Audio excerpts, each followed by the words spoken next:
વડોદરા શહેરમાં યોજાઈ રહેલી રથયાત્રાની ઉજવણી દરમિયાન સુરક્ષા બંદોબસ્ત માટે ફરજ બજાવતા પોલીસ જવાન નરેશ હરજીભાઈ રાઠવા ઉંમર વર્ષ 38નું દુઃખદ અવસાન થયું છે। મૂલતઃ પ્રતાપનગર હેડક્વાર્ટરમાં રહેતા નરેશભાઈ રાઠવા હરણી પોલીસ મથકમાં ફરજ બજાવતા હતા।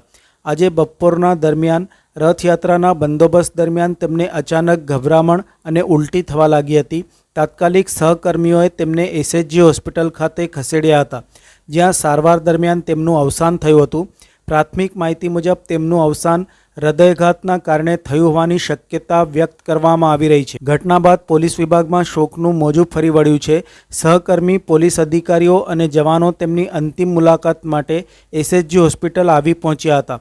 અધિકારીઓએ જણાવ્યું હતું કે નરેશભાઈ પોતાની ફરજ નિષ્ઠાપૂર્વક બજાવતા હતા અને તેમના નિધનથી પોલીસ દળે એક સમર્પિત કર્મચારી ગુમાવ્યો છે। વિભાગ દ્વારા અધિકારિક તપાસના આધારે વધુ વિગત બહાર પાડવામાં આવશે।